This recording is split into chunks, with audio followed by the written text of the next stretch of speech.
বিকাশ apps কিন্তু বর্তমানে আমরা ম্যাক্সিমাম মানুষই ব্যবহার করে থাকি।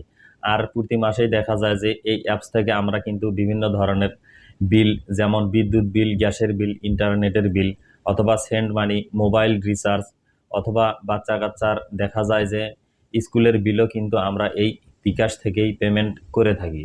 তো বিকাশে এমন একটি ফিচার যুক্ত করা হয়েছে, যে ফিচারটি আপনি যদি অ্যাড করে রাখেন বা সেট করে রাখেন, তাহলে আপনাকে আর প্রতি মাসেই কষ্ট করে করে বাটন ফোন থেকে ফোন চেপে চেপে অথবা বিকাশ অ্যাপ থেকে ম্যানুয়ালি সেই কাজগুলো আর করতে হবে না।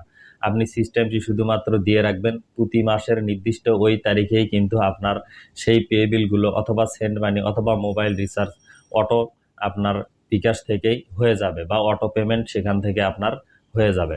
তো চলুন বন্ধুরা দেখিয়ে দিই কিভাবে আপনি বিকাশ অ্যাপসে সেই অপশনটি আপনি সেট করে রাখবেন। তো বন্ধুরা, মূল ভিডিওতে যাওয়ার আগে অবশ্যই আপনি যদি আমার চ্যানেলে নতুন হয়ে থাকেন, চ্যানেলটিকে সাবস্ক্রাইব করবেন। আর যদি আপনি ফেসবুক থেকে ভিডিওটি দেখে থাকেন, তাহলে কিন্তু অবশ্যই আমার আইডিটিকে ফলো দিয়ে রাখবেন। আমি প্রতিদিন নতুন নতুন ভিডিও আপনাদের জন্য ফেসবুক এবং ইউটিউব চ্যানেলে আপলোড করে থাকি। তো চলুন বন্ধুরা, আমরা বিকাশ অ্যাপসে চলে যাই। তো বন্ধুরা, আমি আমার বিকাশ অ্যাপসে লগ ইন করলাম। বিকাশ অ্যাপসে লগ ইন করার পর একদম বাম সাইডে দেখুন সেন্ড মানি নামে একটি অপশন রয়েছে। আপনি সেই সেন্ড মানি অপশনে ক্লিক করে দিবেন। আমি সেন্ড মানি অপশনে ক্লিক করলাম। এখানে দেখুন দুটি অপশন, একটি হলো অটো পে, আর হলো ফ্রি সেন্ড মানির জন্য ট্যাপ করুন। আমি প্রথমটি যেটি রয়েছে আপনার অটো পে, সেটিতে ক্লিক করলাম। দেখুন, সেটিতে ক্লিক করার পর এখানে নিচে একটি অপশন আপনি নতুন দেখতে পাবেন, সেটি হলো নতুন অটো পে চালু করুন। আপনি সেই অপশনটিতে ক্লিক করবেন। ক্লিক করার পর এখানে দুটি অপশন রয়েছে, দেখুন পে বিল আর হলো সেন্ড মানি।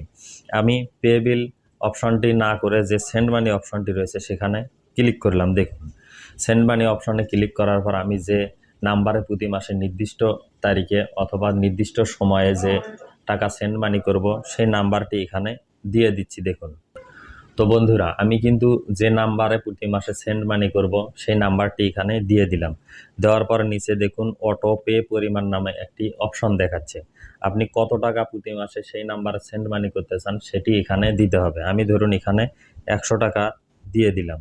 100 টাকা দেওয়ার পর নিচে দেখুন আপনি কতদিন পর বা প্রতি মাসের কোন তারিখে আপনি সেখান থেকে সেই টাকাগুলো সেন্ড মানি করতে চান। এখানে দেখুন প্রতি 15 দিনে, প্রতি মাস অথবা প্রতি সপ্তাহে। আমি ধরুন প্রতি মাস এখানে সিলেক্ট করে দিলাম। সিলেক্ট করে দেওয়ার পর নিচে দেখুন সম্মতি দিন নামে একটি অপশন রয়েছে। আমি সম্মতি দিন অপশনে ক্লিক করলাম।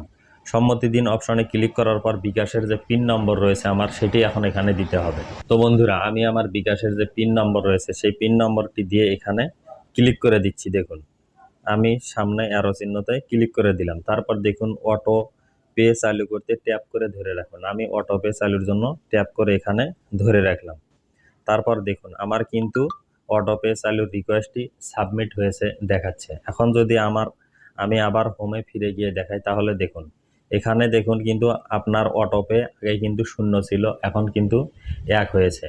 অর্থাৎ আমি একটি অটো পে এখান থেকে চালু করলাম। প্রতি মাসেই ওই সময় কিন্তু আমার এই বিকাশ থেকে 100 টাকা ওখানে সেন্ড মানি হয়ে যাবে। তো বন্ধুরা, তারপর আরও একটি অপশন দেখুন, আপনি আবার ওখানে ক্লিক করবেন। ক্লিক করে দেখুন নতুন অটো পে নিচে লেখা আছে, সেখানে ক্লিক করে দিবেন। সেখানে ক্লিক করার পর আপনি যদি পে বিল অপশনে ক্লিক করেন, তাহলে দেখুন এখান থেকে বিদ্যুৎ, গ্যাস, পানি, internet, telephone, TV, credit card এগুলোর যে কোনোটিতেই কিন্তু আপনি এইরকম আমি যেভাবে সেন্ড মানি অপশন চালু করলাম, অটো পে কিন্তু এখান থেকে আপনি চালু করে নিতে পারবেন। তো বন্ধুরা, এটি কিন্তু চমৎকার একটি ফিচার বিকাশ অ্যাপসে আসলে যুক্ত করা হয়েছে। আপনি কিন্তু চাইলেই এটি ব্যবহার করতে পারেন।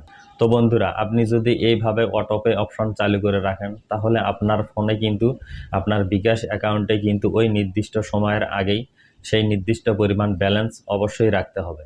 তাছাড়াও বিকাশ থেকে কিন্তু আপনাকে নোটিফিকেশন দিয়ে জানিয়ে দেওয়া হবে যে আপনি আপনার বিকাশ অ্যাকাউন্টে টাকা লোড করে রাখুন বা টাকা ভরে রাখুন, এত এত তারিখেই কিন্তু আপনার এই বিলগুলো পেমেন্ট অটো হয়ে যাবে। তো বন্ধুরা, আজকের ভিডিওটি এ পর্যন্তই। বিকাশের এই অটো পেমেন্ট সিস্টেমটি কেমন লেগেছে অবশ্যই কিন্তু কমেন্ট করে জানাবেন। আর আশা করি সবাই এই সিস্টেমটি করে রাখবেন, যাতে আপনার অনেক সময় বেঁচে যায়। তো বন্ধুরা, আজকের ভিডিওটি এ পর্যন্তই। সবাই ভালো থাকবেন, সুস্থ থাকবেন। কথা হবে পরবর্তী ভিডিওতে। আল্লাহ হাফেজ।